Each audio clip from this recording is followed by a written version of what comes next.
Jordan, you first. Everybody knows that defense wins championships. And in order for A&M to make a championship run, including the SEC West National Championship run, the defense has to step up and make plays. When you look at Alabama, they're going to attack them in the running game. The front seven has to play well. They have to be vital, and they have to get off the field. That's the biggest key. I think that unit has to make a statement today, and it starts in this game at 2:30. Well, imagine a DB saying the defenses win championships. Hey, man, you know the truth, man. Now, you know the truth. I'm not going to argue with you on that. I think I could have guessed that, but I think the key for this team to win today is going to come on the offensive side of the ball. This Alabama defense will probably be the best defense they play all year. Yep. And that's the identity of this Alabama team, and that's really what Saban's won national championships on is good defensive play.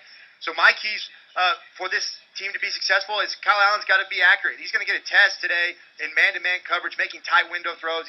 These receivers have to win versus press coverage. This offensive line is going to probably get their best challenge of the year in the pass rush. So all in all, this offense is going to get a stiff test, and it's really going to be a great measuring stick for how good of a team we have. We're going to have to outscore Alabama, in my mind, to win.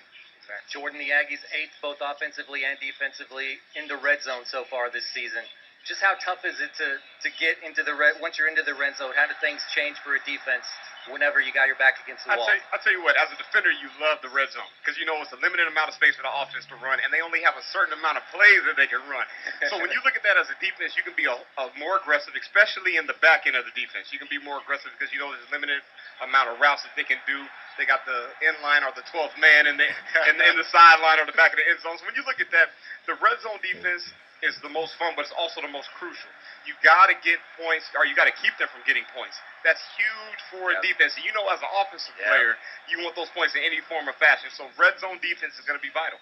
It's where the bend but not break philosophy comes from, I guess. Exactly. Offensively, how's it work? Well, the low man wins up front. So if you're going to try to pound the ball in the end zone, whichever guy's lower is going to win. But as a quarterback, we hate it because you get these flat-footed DBs that are staring the quarterback in the eyes, trying to get a read, making that big play that a quarterback can't have in the red zone. You can't turn the football over and be a good football team in the red zone. You've got to get points. And so as a quarterback, you've got to get the ball out of your hands on time. If you're late in the red zone, it is a disaster. You're never going to be successful as a quarterback being late with the football in the red zone because guys like this, they make a living off guys like this being late with the football.